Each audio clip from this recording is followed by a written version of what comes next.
Hey folks, in today's video we're covering the 1.13 changelog for Crusader Kings 3.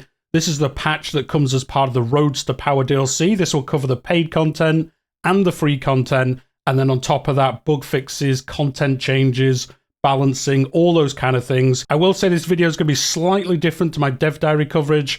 We're just going to go through the patch notes as a whole. Now, I'm not going to go through everything here. These patch notes are huge, so I'm going to leave a link to them in the description down below. For most of the paid content, we're just going to take a quick look at it because I have done dev diary videos covering basically all these features. So if you are interested in that, I will leave a link to that in the description as well. But I'll quickly give an overview of those, and then we'll get into the actual patch changes themselves, and I'll call out the ones that I think are going to be most impactful. But like I say, there's a lot of changes here. Let's just get straight into it. The first bit here is the paid features as part of the expansion, starting with admin government. As I say, a lot of stuff here about how that system will work. This is going to be on by default for the Byzantine Empire, but you can turn it on for other large empires in the game options. So you can play this outside of there, and you can convert any empire title into an admin government type as well. So you can play this basically anywhere on the map, but to begin with, it is only going to be the Byzantines that have this. We're also getting a new Byzantine throne room. That's going to be pretty cool. It's going to look awesome, I think, from what I've seen. There's some new historical artifacts for Byzantines. There's also a new dynasty legacy bureaucracy. This hooks into the admin government type, making it even more interesting to play. We've got a new activity as well, chariot racing, where you can place bets, you can earn some money, you can interact with governors, all these people that are going to be coming to this. Think of it like a feast or something like that, but based around chariot racing. There's new men-at-arms. Now, these aren't just for the Byzantines. There's actually some new men-at-arms for the Normans and the Armenians, which is pretty cool. There's also some cultural traditions coming for those as well. There's some new Greek traditions, as they say here, focusing heavily on Greek flavor, new men-at-arms, decisions, court positions, and a bunch of other things with the admin government type. And then also, as I said, Norman and Armenians are getting a new cultural tradition as well, which is nice. There's a bunch of flavor content, a bunch of events, mainly around the Greeks, as we expect, with the Byzantine content being the focus of it, kind of flavor-wise, outside of Unlanded characters. And you can see here a bunch of different event names and some other cool things that you're going to be able to do, like restoring the Byzantine Empire, evangelizing the pagans, restoring Greece, holding a triumph, all these things. It's going to be really cool to play. The next part is going to talk about the Fourth Crusade. Yes, we're getting a proper Fourth Crusade event in here. Now, they did cover this in a recent dev diary. I didn't actually cover it on the channel because, as they said in that post, it was extremely spoilery. It basically told you exactly what was going to happen through the different ways it could play out, so I didn't want to spoil myself. And I didn't want to spoil you guys if you weren't interested in getting kind of advanced knowledge of how that played out. But as it says here, there's a few different ways it can play out and some cool outcomes. And that is going to be the Splintered Crusade / Francocratia kind of like mini campaign event run that can happen when that spawns. And then on top of that, it is an expansion, so they've listed out here all the different clothes we're going to get, headgear, hairstyles, beards. We're getting 7 new artifacts, 11 new music tracks. The music is always a banger in this game, let's be honest. And we're getting 11 new tracks, which is awesome. Next on the patch notes is co-emperors. If you haven't seen this, yes, you can now get co-emperors in the game, and you can also get co-kings, which is going to be interesting to play through as well. But the main focus is the co-emperors and kind of setting that up and then playing through that co-emperor gameplay, trying to gain power for yourself or just taking over some things for the other emperor, which is going to be fun, especially if you do the Roman content. You can now reform the Roman Empire and then intentionally split it in half and have the emperors on each side, which is pretty interesting as well. Next in the patch notes is landless adventurers, or unlanded gameplay as most people call it. This is where you're going to be able to go off, yes, and not have any titles, really just travel the world, get up to some shenanigans, do contracts for people, try butter certain rulers up, or maybe go after somebody that you really dislike, and a little bit more freedom than if you were running a country. And then, as you can see, there's a bunch of contracts to fill out, whether you're taking people places, helping in warfare, helping put down a rebellion, something like that. You're going to be able to earn the opinion of rulers and then ultimately ask them for some land if you want to. You can just carry on as an unlanded character. I will say, I think that might get a little bit old relatively quickly if you want to do that for a whole campaign. But, you know, I don't know. I've not played it myself, but I would imagine the best way, well, not necessarily the best way, but I think the way I'm going to do it is where I'm doing a campaign and maybe I've kind of got to the natural end of that campaign. Maybe I've started in England, unified all of England, and I'm kind of like, what can I do next? Do I just restart the game? Whereas with this, when I die, I can pick a landless adventurer as part of the choose a new destiny option, which we're going to talk about later, and then just go off on some adventures on the continent, go explore somewhere, maybe set down some roots in India or Africa or something and see what adventures I can get up to there. A bunch of new stuff around this. I will say Landless Adventurers is crazy. The amount of content there is for this and how it plays out. As I've said before, I do have 2 Dev Diary videos covering how this plays, so do go back and watch those if you are interested. As you can see on the screen, there's so much content around landless characters. We don't really have time to go through it all in this video. This video would be like 5 hours long if I talked about every entry here. But as you can see, there's a bunch of content around these, and I think they're going to be really fun to play. But as I said, as part of a larger campaign, I think there's some special characters as well based on this system. There's 100 named famous people you can play as that were landless characters like El Cid, people like that, and they also have some content as well. As you can see at the bottom of here, Hereward the Wake, Hassan Sabah, Walada, and El Cid, they all have special story content, and even some of those have special mechanics. Like Wereward, he has a mechanic where he gets points in this trait system for every Norman character he kills, and things like that. You can also go fishing as these characters, which is going to be fun as well to do. There we go. That is landless characters. As I said, just a brief overview here because I have got 2 full videos. I think they were over an hour each, talking about how that mechanic specifically works, so you can find out everything there. Next, we're getting on to the free features. This is what everyone will get. You don't even have to buy the DLC to get these, and I've just highlighted, I think, not the most important ones, but the ones I think are going to have the most impact. There might be 1 or 2 I've missed. As I said, there's a lot of changes here. So the first one is Name of Byzantium, and yes, if you don't like the name Byzantine Empire, you can pick from several options. Now, I think in-game we've seen Byzantine Empire, Eastern Roman Empire, and I believe just Roman Empire, if I remember correctly, are the 3 options. It does say several options. I'm not sure if there's more or there's some other names as well. We'll see on Tuesday once that comes out. But that is good. I know some of you don't like the name Byzantines, or Byzantines as I used to pronounce it. And yeah, with this option, you can change how it looks on the map. It also changes the color as well, I believe, depending on which one you choose. The next one I've picked out is added a game rule to turn off the Iberian struggle and or the Iranian intermezzo mechanics, should you wish to play without them. Kind of interesting. Can't you just turn the DLC off? I guess that turns off other things as well, but an interesting way here of being able to turn off specific parts of a previous DLC. I know some people aren't the biggest fan of these struggles, so it is kind of cool for them to give these options. You know, the more options we have as players, the better it is really, even if you don't use them yourself. You can see here we are getting a new start date, if that somehow passed you all by, with 2 bookmarks, Call of the Empire and Swords of Faith. The next one I've picked out is the Conqueror feature. Now, this was mentioned in some previous Dev Diary coverage we've done, but I just wanted to call it out here because it's going to be really interesting how this actually plays out on the map. And what this is that conquerors will switch over to a hyper-aggressive version of the AI that would declare wars much faster, can declare multiple wars at once, and invest all their resources in warfare, men-at-arms, and the means to which declaring more and better wars. So they're always going to be doing things to either declare wars, make their army better, or just do more kind of war-based shenanigans as they continue in their life. And I believe with this, we're going to see kind of like mini Mongol invasion kind of things happening where just a certain character is going to get this buff and then see them kind of go crazy in their lifetime and then see what happens once they die. Now, I believe, if I remember correctly, in the Dev Diary, they said this can only be 1 person at a time.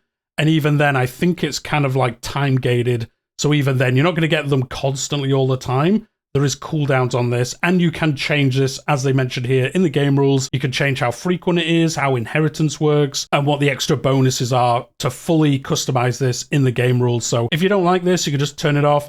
I'm going to leave this turned on because I think it's going to just spice up campaigns where you see suddenly, you know, a spicy island or a spicy Sicily or something just go crazy and take over areas around them, and then see what happens once that plays out. Kind of looking a little bit like a player, I suppose, in some ways, where a random duchy will suddenly do really well for a while, and then we'll see how that kind of plays out once that character dies. I think that's going to be some interesting campaigns. The next thing I've called out is the message settings. Nothing too crazy here, but this allows you to customize your messages that you receive and where you receive them. So this was actually a feature in Crusader Kings 2, and then they're now bringing it back for Crusader Kings 3. You could choose basically every kind of notification if you want it as a message, a toast, a pop-up, if it's going to pause the game when it happens. So this is going to allow you to turn off some of the more annoying ones, or maybe turn on ones that you actually want to know about, so they're a little bit more visible to you, and then you can kind of catch those a little bit easier when you're playing through your games, especially if you're playing at high speeds. If you're playing at 5 especially, you can probably turn on some of the more important ones to pause the game, I think, once they actually pop up during your campaigns. The next thing I picked out, as mentioned earlier, is the Choose a New Destiny. So when you die, you now have the opportunity to switch to another character of your dynasty that is not necessarily your direct heir. Crusader Kings is a dynastic simulator, and they wanted to unlock us the ability to play more branches of your dynasty.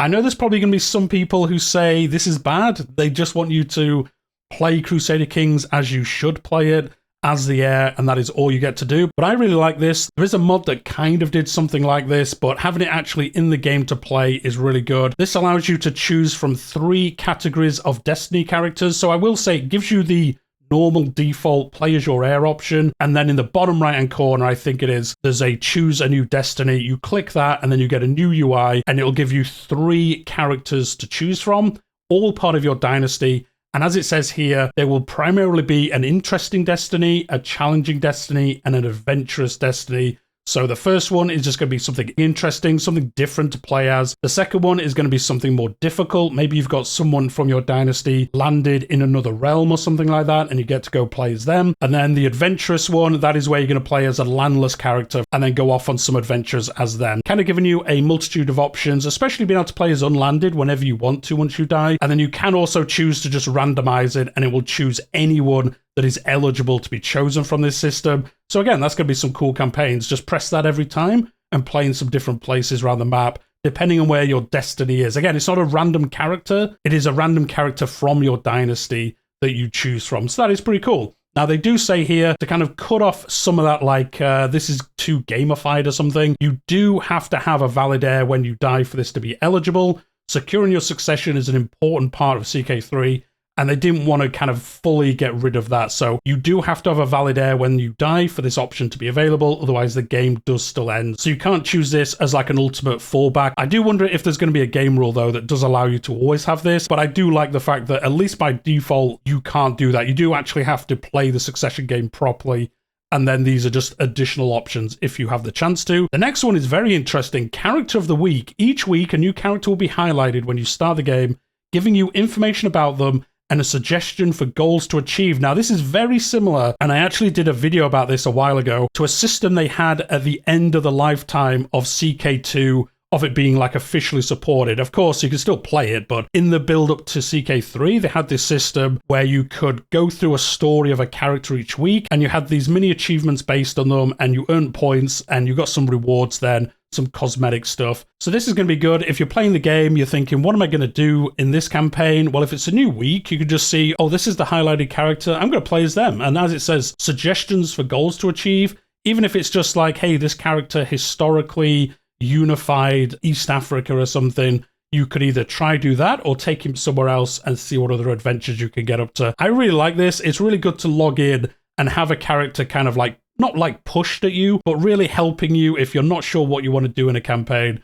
and just say, hey, why don't you play as this guy? And you'll be like, okay, yeah, I will do. Why not? Let's give it a go. Maybe you'll play somewhere where you don't usually play, you'll enjoy it, and then you'll play a more focused campaign in that area. Something like that. I really like that this has been added. Like I say, it was really good in CK2, the version they had in that. Bringing it over to CK3, definitely an improvement.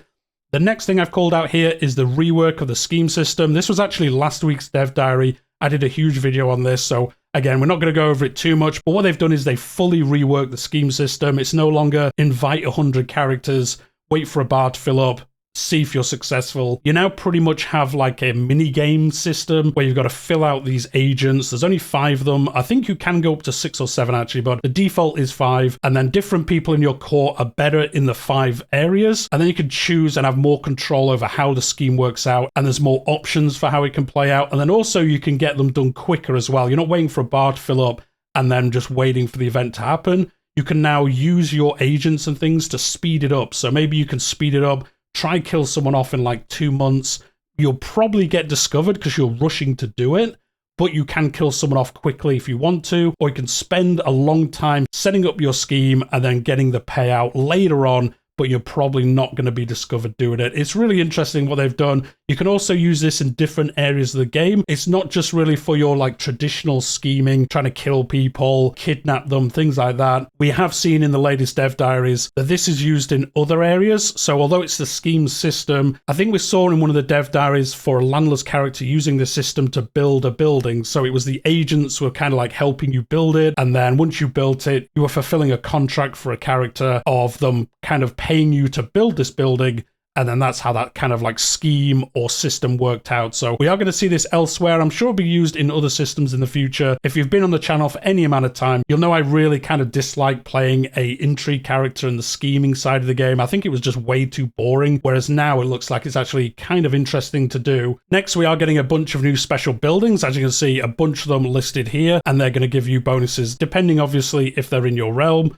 They've added co-monarchs, as I said earlier, that is part of the co-emperor system, but allowing you to use it under king feudal rulers as well in some circumstances. They've also added a bunch of new achievements. I think there's 20 of them. I've covered those in a separate video, going through all the achievements, what you have to do for them, and whether I think they're going to be fun or not, pretty much. So do go back and watch that video as well. Next, they're going to get onto the balance changes. As you can see, a whole bunch of these. I've picked out the ones that I think are most interesting. The first one being Peasant Leader trait now conveys a bit of levy siege, representing that the peasants know the layout of your castle. So this is going to make peasant sieging that little bit faster. It does say only a bit of levy siege, so I don't think they're going to be sieging down your capital in like 3 months, but it is going to make you be a little bit more wary about having these peasant armies going round, especially if you're in other wars and then this gets called. You might have to go back and deal with them now versus before this patch. The next one is disinherited characters now keep their implicit claims, which can be pressed in war or by factions as usual. So this is going to make disinherited characters that little bit more troublesome for you, I think,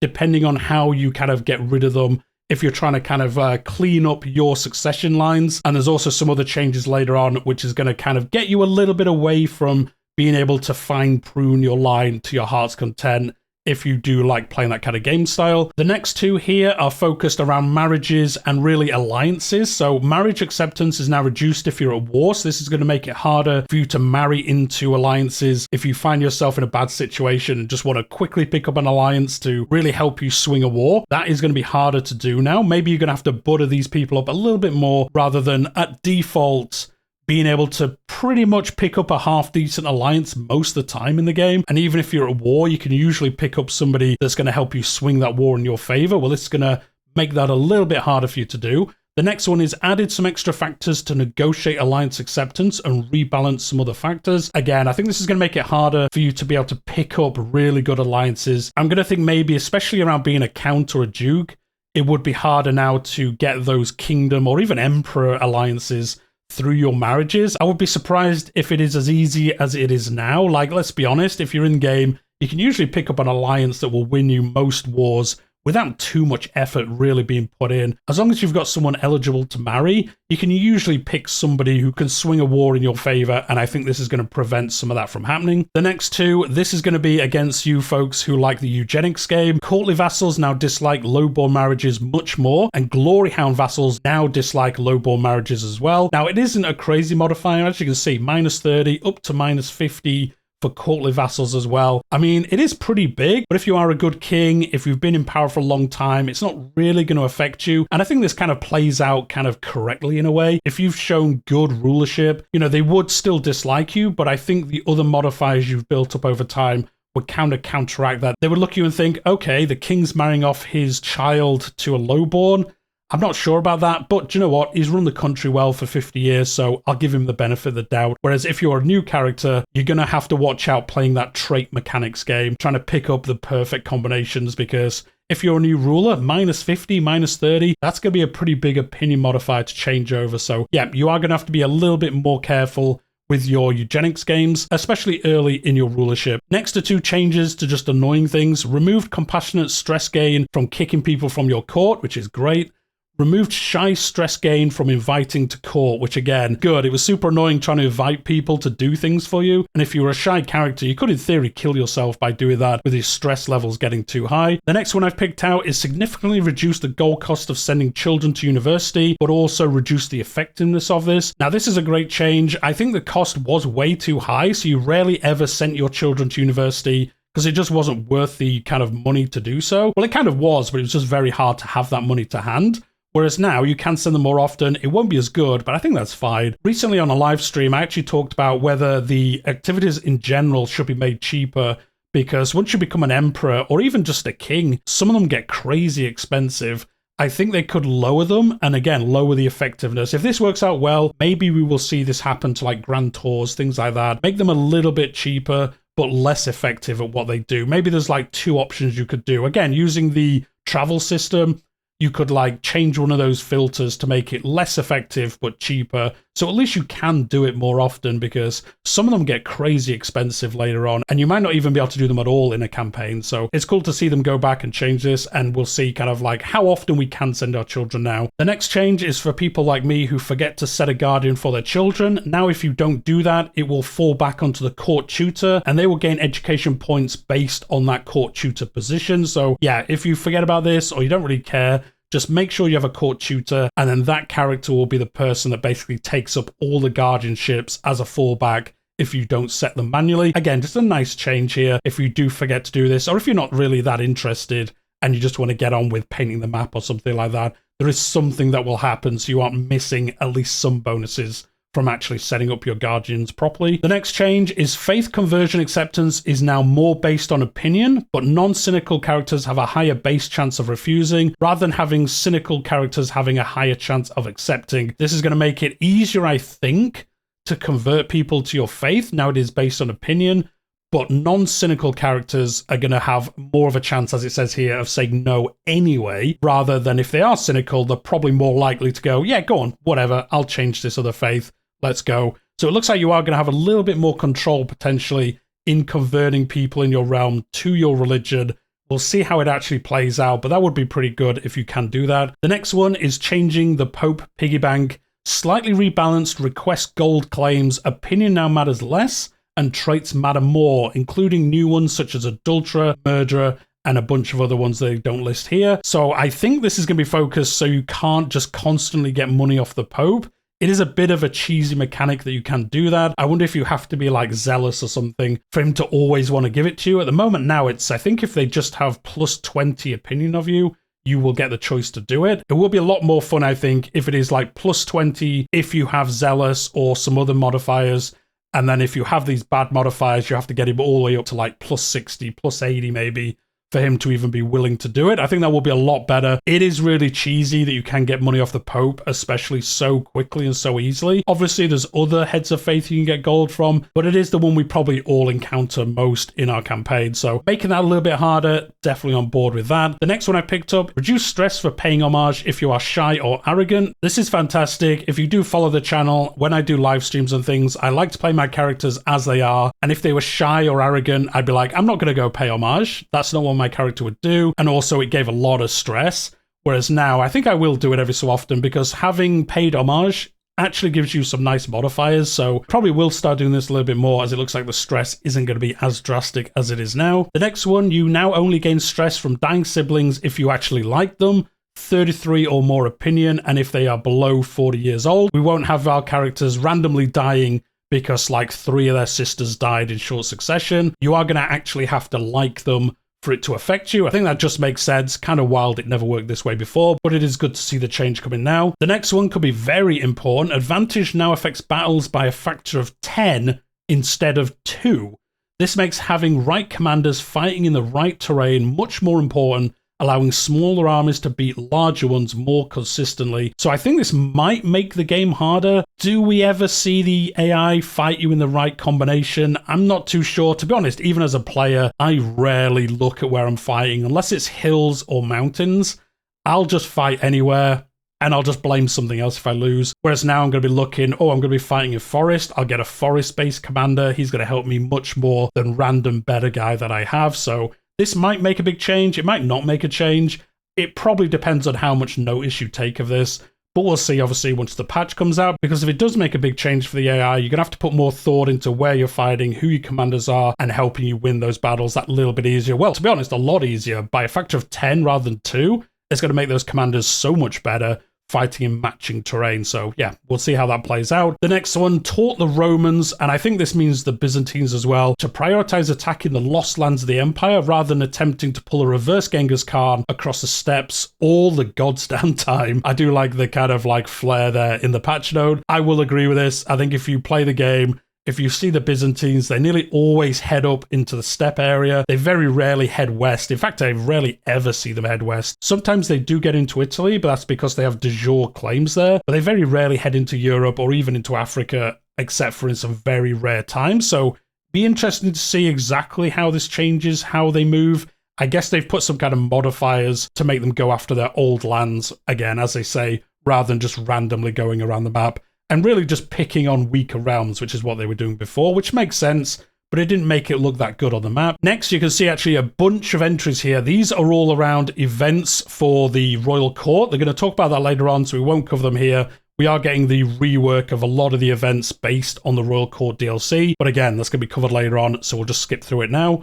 Fixed an issue where the claimant of a successful claimant faction wouldn't get their legitimacy boost, so this would lead to the vassals immediately wanting to place a different person on the throne, and around it would go. I wonder if this is why you saw the Byzantines just constantly having these wars. I imagine that is the case. So now, if you are a successful claimant faction, you do get that huge boost to legitimacy, and then people are going to give you a little bit more time to get the realm in order before they start rebelling against you, at least for this reason. There's obviously a bunch of other reasons why you will get rebellions, but for this one specifically, you're going to have a bit more time. The next one is rebalanced embrace English culture decision. So AI Normans won't immediately become English in 1066 or 1178 in the new bookmark. I wonder if this is going to change how England plays out, because the Normans are nearly always successful, and then they change to English, and then they're relatively stable for a long time. If they don't have the culture modifiers from converting, I wonder if it's going to lead to the breakup of England a little bit more, maybe give Scotland, Wales a little bit more of a chance in the campaigns. The next one is really around warfare again. Increase the men-at-arms toughness gain from plate armor innovation. So I wonder if you can get to this early on, it makes your armies so much more powerful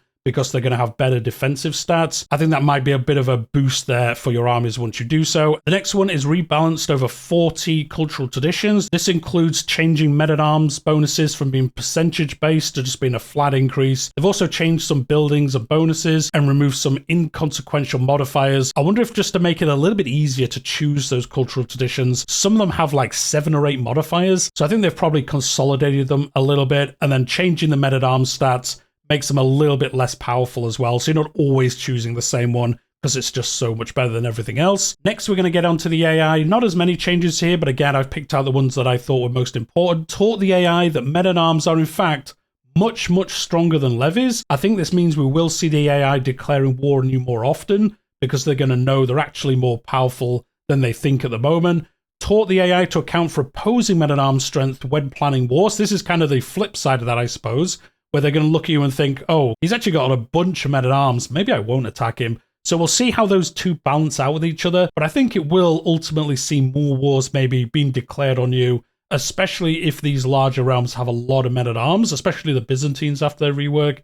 I think we will see them go on war more often. The next one is told the war planner to better split up its strength based on the actual power of their units. So again, really tying into the other two, making the AI and the UI as well really know that men-at-arms are much more powerful than levies, and making you see in these screens, okay, I'm actually way more powerful than them because my men-at-arms are so much better than their levies. We know that, but a lot of new players especially probably don't realize how good men-at-arms are, so this will help them with that. And I would hope as well that the UI calls that out and says, you're way more powerful in this war because you have men-at-arms. And then as a player, even if you're just playing, you'll think, oh, men-at-arms are really good. I'll get more of those then, and that will help me in future wars. I hope it is the case that the UI kind of calls that out as the reason. The next one is taught the AI to account for men-at-arms when calling in allies. So yes, as it says here, a ruler with 3,000 men-at-arms is way better than the person that has 5,000 levies. So if you are going to war with somebody, they are for the most part going to call in allies that are better to fight you rather than, oh, I'm going to call in this dude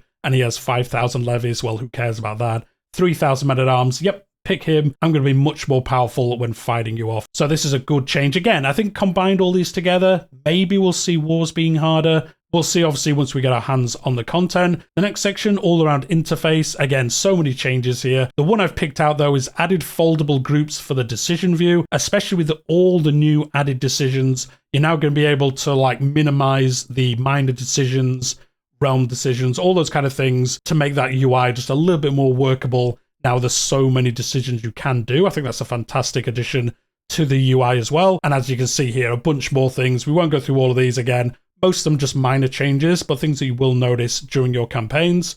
The next one is art. Again, like with music, no misses usually with the art in the game, and we're getting a bunch of new art in many areas through decision images, new holding illustrations, trait icons, story images, background images, all these things, again, just to make the game look a little bit more interesting. 28 new court position icons, a bunch of those as well, and all these, as you can see, as I scroll through them, all these new areas of the game getting new icons, new art, which is awesome to see.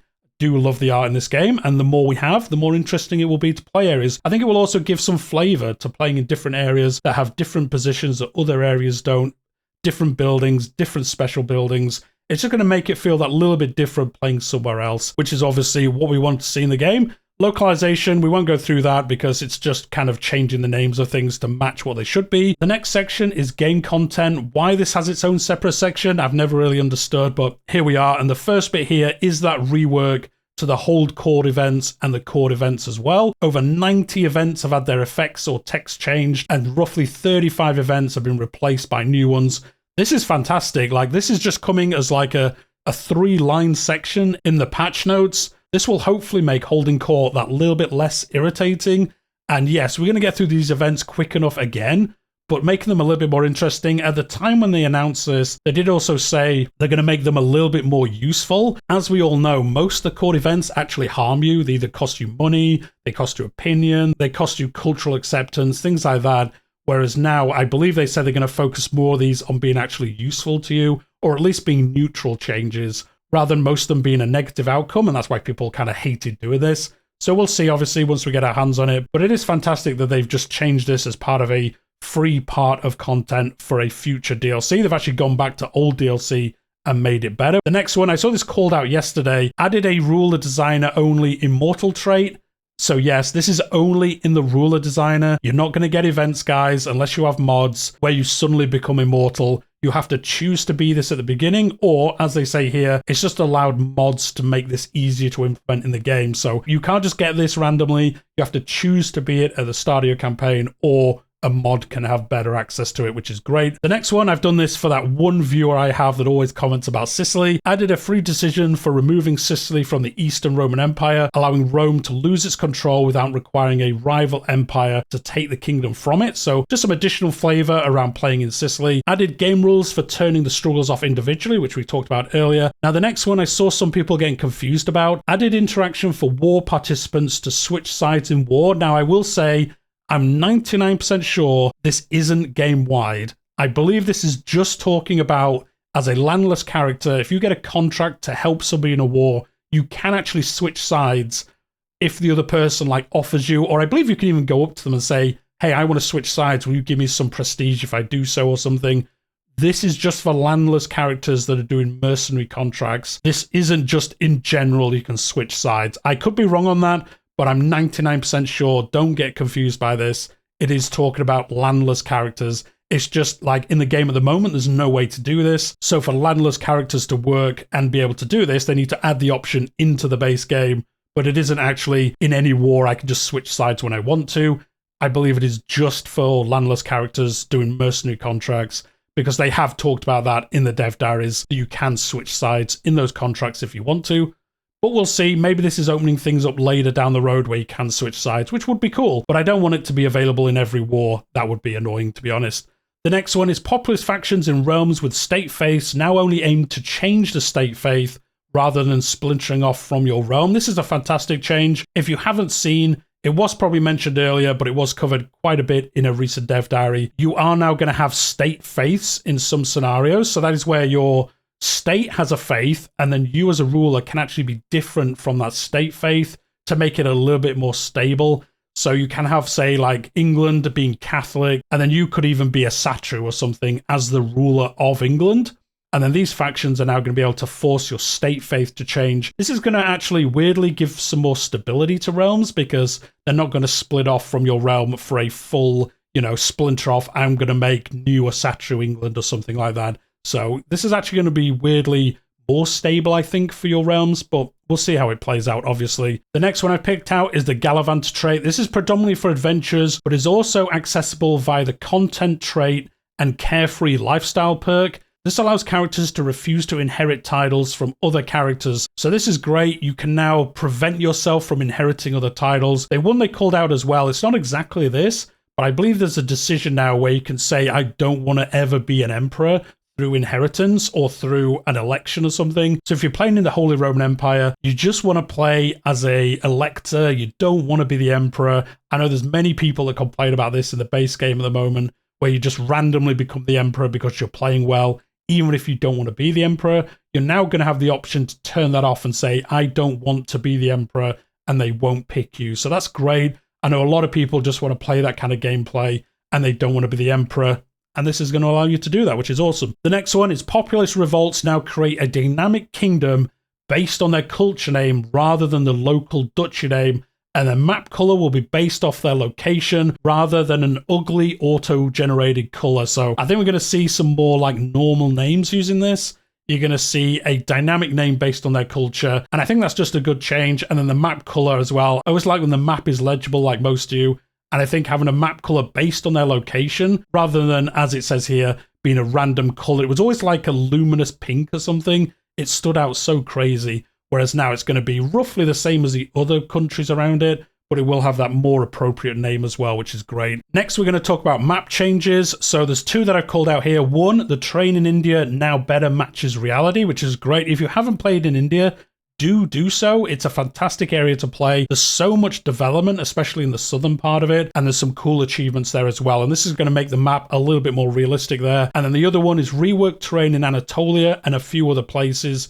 And this is mainly around the Byzantine Empire and making it a little bit more interesting to play there. They've changed some of the terrain there and also how some things work there. As they call out here, there's some impassable terrain around Cilicia that makes it a little bit more interesting for invading armies. The next one is achievements. This isn't new achievements. This is changes to old achievements. So Turkish Eagle is now available to any Seljuk character, not just the specific character you have to do now. The No One Comes to Fika achievement is now valid as long as Fika is your capital upon diverging. So that makes that achievement a little bit more achievable. And then certain Legends of the Dead achievements no longer require the DLC to trigger. That's awesome. So if you don't have that DLC, for the ones around diseases, things like that, you can now do those without the DLC. I mean, that just makes sense. You could do these achievements in the base game, you just couldn't earn them. A lot better for it to work this way. It's just achievements at the end of the day. Don't be locking them behind DLC in such a way like that. And then the last thing in this very long video is bug fixes. Again, just picked out the most interesting ones. Peasant revolt armies will now always try to exceed the garrison of their location. So this is going to help prevent armies spawning on somewhere where they're kind of stuck in a siege, where they can't make progress in it, and they just attrition themselves to death. This is going to make those armies a little bit more useful, well, a little bit more annoying, I guess, as a player. Next one is fix the adultery suspicion event so it doesn't happen as often. We've all had this spam of this just happening constantly. They're going to reduce how often that happens. And the next one here, a kind of crazy fix, to be honest. Vikings and practice kidnappers now correctly are more likely to capture people in battle. So I guess this just wasn't working, which is a little bit annoying because I believe one of the legacies actually calls this out as a bonus, so I guess it just was never working. You're actually going to be able to capture people in battle a lot more often, earn even more gold as a Viking, like you needed more ways to do that, but you are going to be able to do that in your campaigns. And we're going to scroll past a bunch of bug fixes. Like, there's so many bug fixes in this update. It's kind of crazy, but fantastic to see that they're squishing all these bugs that have been present in the game. The next one here is children need to be at least 8 to play chess. No longer losing to a 2-year-old in chess events. That is actually good to see. And then with that, that is the end of the patch notes for Roads to Power, which is out tomorrow. This is just an early look at them. So with all that, let me know in the comments down below any changes you like here, any changes that you dislike, anything that I've missed. As I've said, there's so many changes here. I've had to skip quite a few of them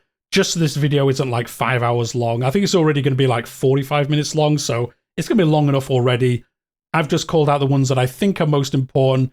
Around the content, I've covered the dev diaries covering all that content. So if you do want more information on landless characters, the Byzantine rework, the scheme rework, unlanded characters that are coming, all those kind of things. I will have a video on the channel based around each of those, so you can go back and watch that and let me know what you think in the comments down below. But we'll leave it there for today. Hit that like button if you've enjoyed it. Subscribe if you're new here. I'm going to be playing a lot of Rise to Power this week. In fact, I'm going to have daily live streams. So if you've watched this far in this video, you know you want to subscribe, you know you want to hit that like button, and you know you want to join me on my Unlanded adventures in the live streams this week. But we'll leave it there for today, and I'll see you in the next one.